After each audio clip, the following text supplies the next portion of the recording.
Basically, what I've been asked to do by Miss Basha, whom I do not buck, to tell my story. Very simply put, to tell my story and my own relationship with Contemplative Outreach. So that's fundamentally what I would like to open up for us experientially. But would like to offer us this particular part of God's Word from the very familiar text from the first book of Kings, the 19th chapter, the 9th verse. We're speaking now of Elijah. Then he came to a cave where he took shelter. But the word of the Lord came to him, "Why are you here, Elijah?" And he answered, "I have been most zealous for the Lord, the God of hosts. But the Israelites have forsaken your covenant. They have destroyed your altars. They have murdered your prophets by the sword. I alone remain, and they are seeking to take my life." And then the Lord said, "Go out and stand on the mountain before the Lord. The Lord will pass by." There was a strong and violent wind rending the mountain and crushing the rocks before the Lord, but the Lord was not in the wind. And after the wind, an earthquake, but the Lord was not in the earthquake.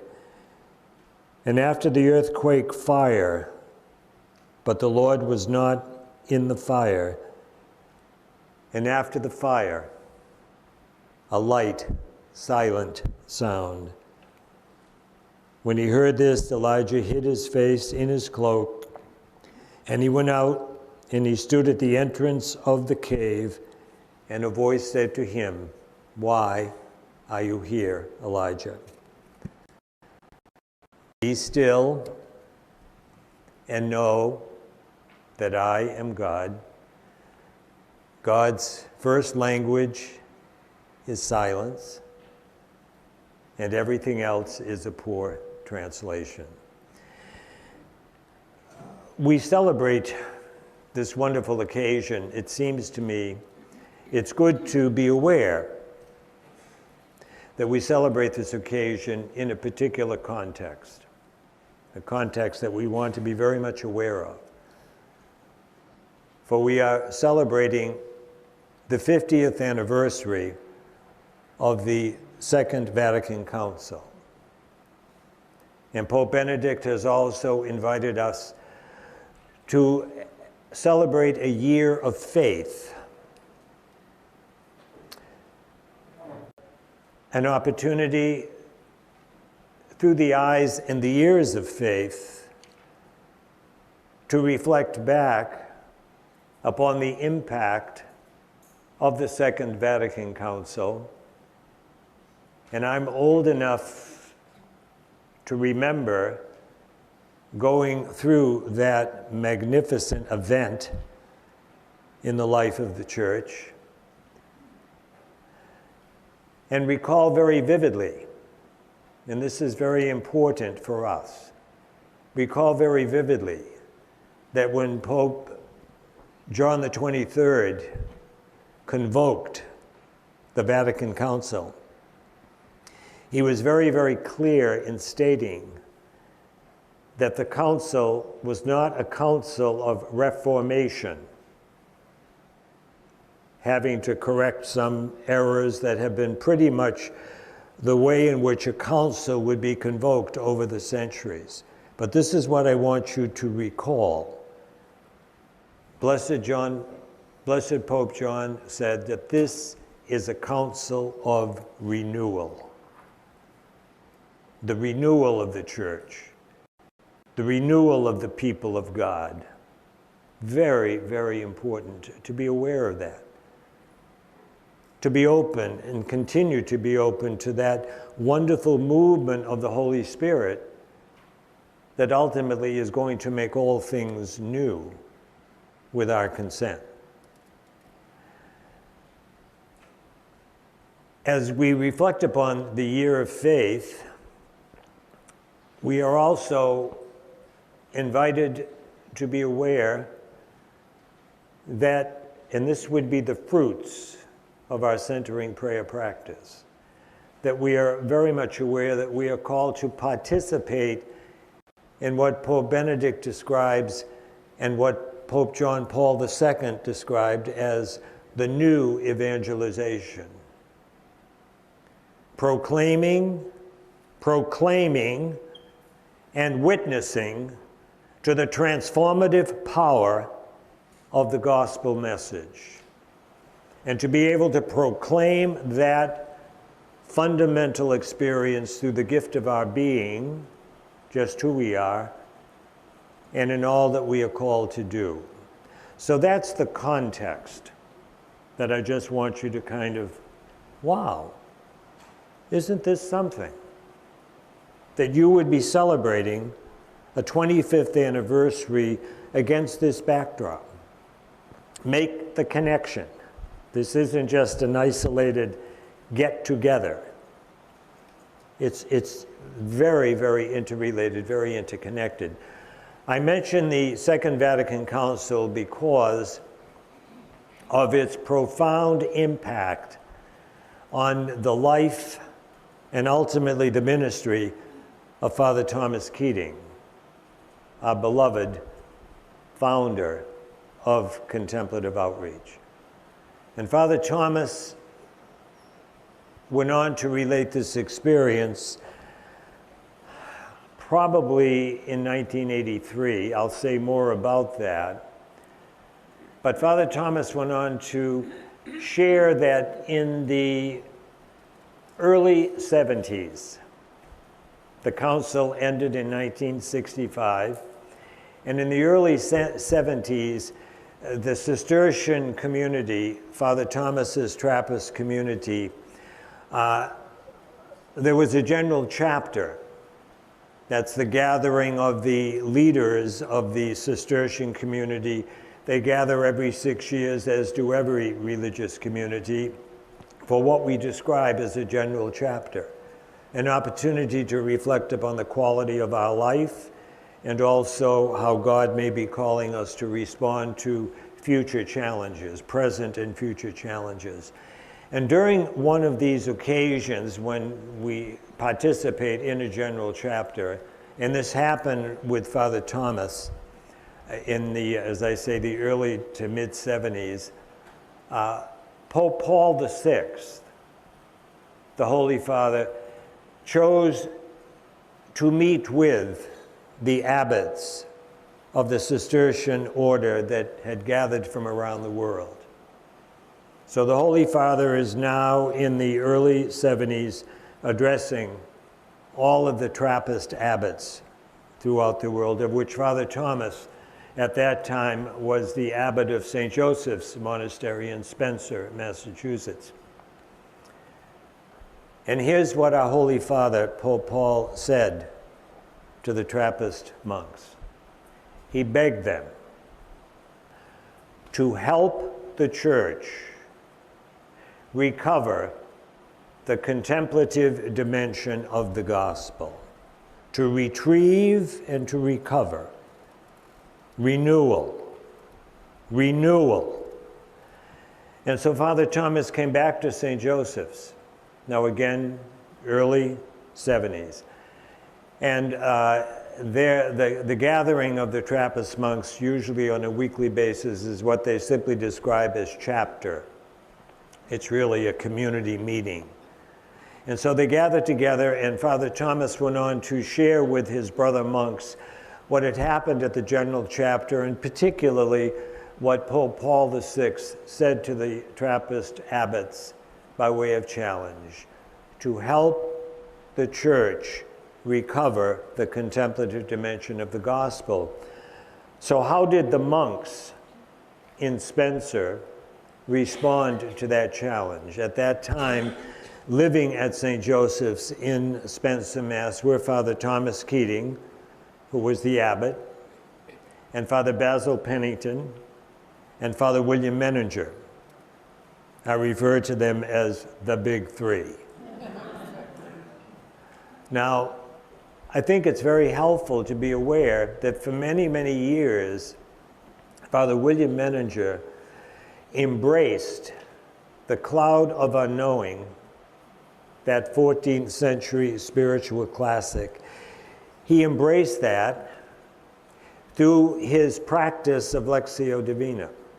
In other words, Father William absorbed interiorly the teaching of the cloud. And it was from the teaching of the cloud that Father Thomas and Father Basil and Father William began to draw out of this spiritual classic the very simple steps that we identify today as the practice of centering prayer. That's how it emerged. That's how it originated in the early 70s at St. Joseph's Abbey in Spencer, Massachusetts. And then as these three great spiritual teachers began to pull together this teaching from the cloud, including the simple steps of this contemplative practice, the monks at Spencer began to hold weekends, centering prayer weekends. Again, in the 70s into the early 80s, until Father Thomas was transferred or chose to move to Snowmass after he resigned as abbot of St. Joseph's. So it was on that occasion in the probably 77, 78, I had the opportunity to participate in those weekends. I went 2 years, and at that particular point, the emphasis that the monks were offering was the opportunity for the religious men and women of New England to gather together at the monastery for these Thursday night through Sunday experiences. And I have to tell you, I was stationed in Washington at the time at our Theologate, and I would come up for these weekends, and they were just wonderful. Wonderful. Just to be in the monastic setting, to have these spiritual teachers share with us the conceptual background that supported the practice, to have the opportunity to center with other men and women dedicated to God. Does it get any better than that? No. It was wonderful. But I couldn't sustain it. Why couldn't I sustain it? Because in 1976, I had the opportunity to participate in a 30-day retreat, an Ignatian retreat, at the Jesuit Retreat House in Gloucester, Massachusetts. And wow, it was a wow experience. And for my director was Father William Barry, and just led me through the Gospel of Mark. You know, every day you would have a meeting and you'd be given some direction in prayer, and it was just a tremendous experience, a real watershed moment in my life. And so I was very much into a more meditative, more active way of praying the Word of God. And so that when I would go to Spencer for those 2 weekends in 77, 78, after the 76 experience, while I was in the atmosphere and the climate of the monastery with others centering, it was wonderful. But then when I went back home, back to my community in Washington, and I would begin to attempt to center, I simply moved into an active mode of meditation. I just say that to you because that's how I began. I just could not sustain it on my own. And frankly, I didn't feel bad at all because I was still very attracted to prayer. You pray as you can and not as you can't. And so it didn't cause me any particular crisis. So that would have been 1977. Now fast forward 1981. In 1981, I was transferred to a new assignment in the Archdiocese of Miami. And I was the director of formation for the lay ministry, the Ecclesia Lay Ministry Office, that was begun by Archbishop McCarthy of happy memory and Mercedes Scopetta, very well known in contemplative outreach circles. And so Mercedes was the director of the office. And so I began there in 1981, and it was, again, a wonderful experience. We were offering, at that point, a 2-year program, educational, formational program for our Catholic laity throughout the Archdiocese. So we would go out and go to various centers in the Archdiocese to bring our program. And it was wonderful, and I loved it. And that was in 81. And then in February, here's where it gets interesting. In February of 1983, I was sitting in my office in the lay ministry office at the pastoral center, and Mercedes came into my office and said to me, "Do you know anyone who we might invite to be a keynote speaker in September of '83 for our lay ministry convocation?" Every year we gathered the laity from the Archdiocese, and similar to this, and had a wonderful celebration, but always would have a keynote speaker. And so I had just put down an article that I had read in Review for Religious by Basil Pennington. And in that article, Basil was waxing eloquently about Father Thomas Keating and all that he was doing in terms of this centering prayer movement. And so just because I had put it down, and Mercedes came in and she said, "Well, who do you think we might invite as a keynote speaker?" I said, "Well, why don't you invite Thomas Keating?" And then I added to my encouragement, I said, "He won't come because he's a Trappist monk and they don't travel."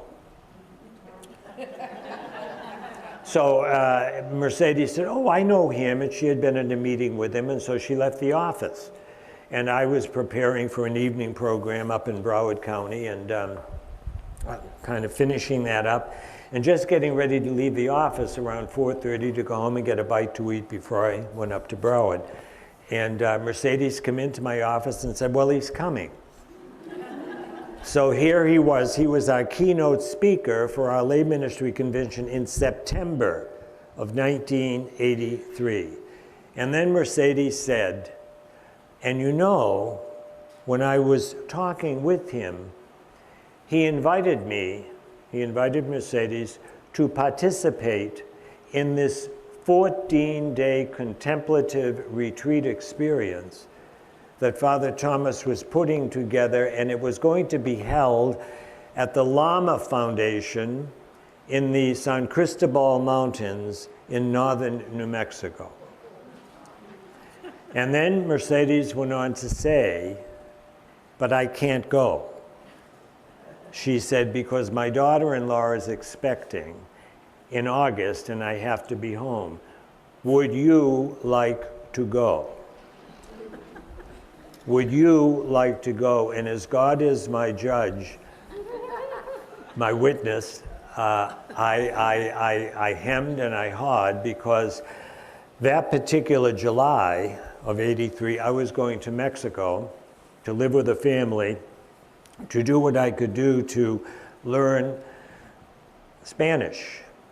I was in Miami, for God's sakes, it's the first language. So that was 5 weeks. And then the only opportunity that I would have to go up north, I'm from the North Shore in Massachusetts, and I love the ocean, and I was dying to get up north for a little break. I said, that was the time of the retreat. Let me pray about it. And I knew that. And so I went home. I went back home, and I went, had a little bite to eat, went up to Broward, and I came back home that night around 10 or 10:30, And literally, this is the honest to God's truth. I'm sitting in my chair just before I went to bed. And the thought went through my head and my heart, you will never have another opportunity like this in your life. Whose voice was that, you know? So anyway, I went in the next day and I says, yeah, thank you very much, I'd love to go. So that's how, you talk about God writing straight and crooked lines, you know, just in terms of my own life. So there I was in 1983, in August of 83, coming together at the Lama Foundation with 11 other people, many of whom you know, Gail Fitzpatrick Hopler, Carla Rico, David Frenette, Mary Morosky. There were others that you probably wouldn't be too familiar with, but there were 12 of us. And so here we were in this, it was an interreligious foundation, and they had a little retreat center, and they would make that retreat center available for people who wanted to come for retreats. So Father Thomas took over the little retreat center, and that's where we gathered. Now, I'm not very good visually, but here, just try to imagine, here I am in the mountains of northern New Mexico. I mean, just raw beauty, no electricity, no indoor facilities. My life was reduced to utter simplicity. And then you move into the rhythm of the day. That's the external. You know, it was all vegetarian too. Oh. But anyway, strike that. But the flow of the day was very similar to what many of you have experienced with the, the post-intensive, intensive. We get up early in the morning and have a three 20-minute sit with a contemplative walk in between. Just try to appreciate the rhythm that you've all experienced. And then there'd be a little bit of a break before breakfast, then we'd have a silent breakfast, and then between 9:15 and 9:30, Father Thomas would gather us together for a conference. And the conference would go anywhere from an hour to an hour and a half. And basically what he was presenting to us has all been published over the years. It was the very beginning of open mind, open heart, invitation to love and intimacy with God, the basic material. And he was sharing this with us in the context of a conference every day, some of the richest material on the spiritual journey that I had ever experienced. So it was like absorbing this wisdom. It was just such a pure gift. And then there'd be a bit of a break, and then another triple sit, and then lunch, and then the afternoon would be rest and/or soul friending, and Thomas made himself available to visit with us each day, those of us who would sign up. And then the latter part of the afternoon, another triple sit, and then Eucharist, contemplative Eucharist, and then supper, and then unlike our silent retreats, we would gather at 7:30, and it would be more an opportunity for faith sharing. But basically, my experience, it became an opportunity for Thomas Keating to share his vision, to share how he really could see Pope Paul's admonition, help the church recover the contemplative dimension of the gospel. So the seeds of contemplative outreach and seeing this fundamentally as a lay movement, that this is really where he wanted to put the emphasis. And he had Mary Morosky there, who, in my humble opinion, was the co-founder of Contemplative Outreach. They were like hand in glove, just bouncing off one another, this wonderful vision. Mary had done so much in her own life and brought that experience to this particular read. So that was the 1983 experience, 14 days, and for me it was as though I were plunged into the deeper water, and the practice of centering prayer took root in my heart. And since that time, I have been a daily practitioner of centering prayer, and without sounding arrogant, I hope all that has happened for me over these last 30 years is to increase the amount of time. Does that mean I'm retired? No. It means increasing the amount of time in which you are allowing yourself to become aware that at the end of the day, we are grounded in the love, in the presence, in the action of God. And it is from that center that we move out. So I came back to Miami and came back to the office, and that would have been in September of '83. And everyone on the staff were all excited and what happened. And I began to share with them, and we began within the office to explore and to experience this little practice at the beginning of our meetings and things like that. And then a couple of people said to me as time moved on, now we're into September, October, November, when are you going to begin a group? When are you going to begin a group? And I didn't feel drawn to do that. I had quite enough on my plate, thank you very much. And but the persistence continued, and so finally I said, early in '84, probably February or March of '84, I said, all right. I said, let's begin a group. At that time, Mercedes had a house of prayer in Coral Gables that belonged to her family that she made available to the Archdiocese and to the lay ministry office. So we settled on a date and let the word out, and we probably had 30 or 35 people that gathered together for that first introductory, the beginning of a stable centering prayer group. That would have been in, let me say, March of 1984. And then eventually that little prayer group moved to St. Thomas Parish in Miami.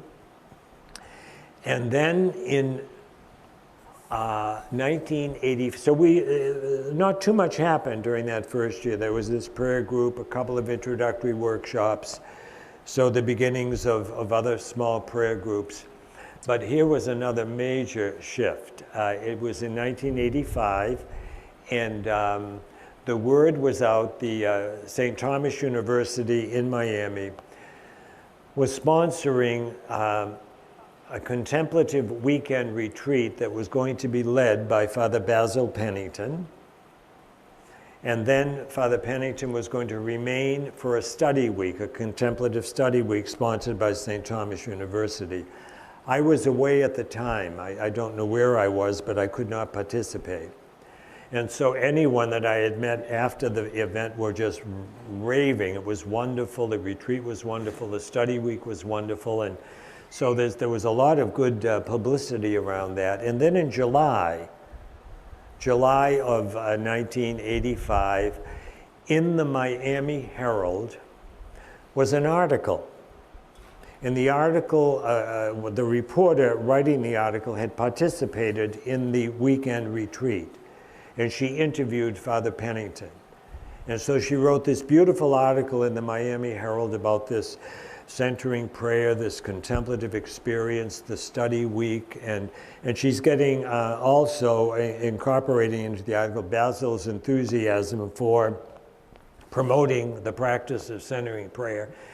And then at the end of this very enthusiastic article, there was a little block at the very end, and it said, and I kid you not, it said, if you want to know more about centering prayer, call Father Bill Sheehan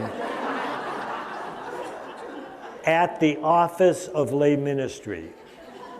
And I had been up in Broward. I stopped into, we have a parish, St. Stephen's in Miramar, And I stopped in there overnight, and I was reading the Sunday paper. I said, oh my God. I said, wow. You know, well, long story short, we received over 150 calls that came into the lay ministry office wanting to know more. So what I had said, because I called them early Monday morning and said, get ready, I don't know what's going to happen. Did you see the article? So anyway, we were prepared as you could be prepared, and I said, well, get name and phone number. Some way we can get back, you know, for a follow-up. And so, you know, as we got all of that information, I decided a little later, it was either the end of July or the first part of August, we had indicated when we called the folks back that we would hold a meeting. Any of those interested could meet at the Family Enrichment Center in North Dade. And we had 70 or 80 people that came together. So that, to me, was the real beginning of some genuine enthusiasm. So at the Family Enrichment Center, we would hold a monthly day of prayer. People would come and we'd have a couple of periods of centering prayer, a little input, some lunch. And then from that seedbed, a great deal of interest in introductory workshops on the parish level. And then from that seedbed, we had 2 retreat houses in the Archdiocese, the Senecal Retreat House in Lantana and the Dominican Retreat House in South Miami. And so these 2 retreat houses also became the locus for weekend retreats. And so we were able to kind of, you know, open that up. And then from those weekend retreats came an interest for longer retreats. And so between 85 and 88, we were able to invite Father Thomas Keating to come once to the Senecal and once to the Dominican Retreat House to lead a longer retreat. And then I was transferred in 1988. I was asked to go back to our novitiate out in Illinois to be on the staff. So after 8 years, I was preparing to leave Miami. But before leaving, we put together an advisory board for Contemplative Outreach, because at this point, Contemplative Outreach was beginning to germinate. And so that's how I left. I felt, you know, I left the situation in very good form. Wonderful people on this advisory board who were not only practitioners, but allowing themselves to be trained as presenters and so on and so forth. So that brought us to 1988. And then even from my place out in the novitiate, I would come back to Miami for the weekend retreats, for the longer retreats. And it was in the later, 88, 89, that I first met Sister Claire Gregg, who was here at San Pedro. And Claire and myself and Monica Freeman, I remember one year, held a longer retreat at St. Vincent de Paul Seminary in Boynton Beach, and then another time in Miami. So I could see in my comings and my goings that the seedbed was really developing in not only in Miami, but in Central Florida, and also in St. Petersburg and Tampa and that whole area. So that for me has been such a gift. And I continue to be very, very involved in Contemplative Outreach. I've always, I'm an Oblate of Mary Immaculate, and have always had a particular assignment within my own community, whether it be in formation or I was in a parish for a few years. And in 2001, I was at that point out in Chicago at our House of Theology, and I was asked by our provincial if I would help to begin a new community and back in Massachusetts. And for the first time in 37 years, when I returned to Massachusetts to this new community, my full-time ministry was retreat ministry. And so that's since 2001, that's all I've been doing. You know, if I were to give you a percentile, probably 75-80% of my time is devoted to contemplative outreach, to centering prayer, to the various spiritual practices, the forgiveness practice, the welcoming prayer practice, Lectio Divina. Because what's happened when you simply look at Pope Paul's invitation, help to the Trappist, help the church recover the contemplative dimension. Well, that's what's happening.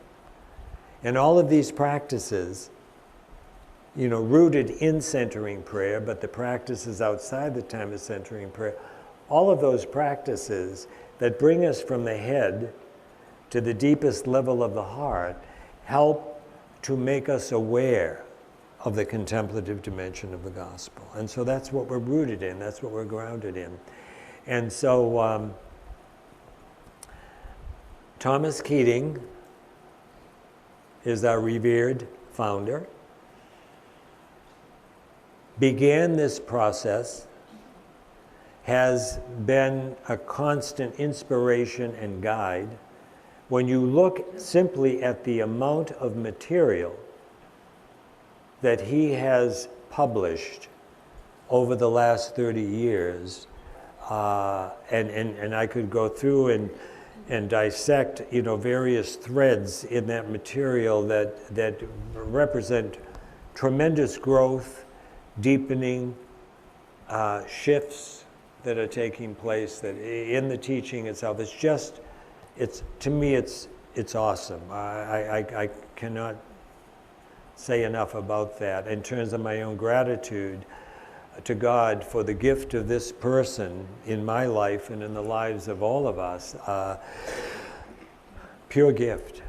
So here he is, 90 years old in March, and on October 16th of this year, October 16th, Father Thomas will be traveling for the first time in about 2.5 years, going from Snowmass, Denver, Aspen, Denver, to Boston. Where? Not to the cathedral, but to Massachusetts Institute of Technology, where he will sit with Brother David Steindl-Ras, a Benedictine monk who has also been pure gift in terms of the contemplative dimension, and the Dalai Lama. So are we making a difference? So that's it. That's all I have to share. Good.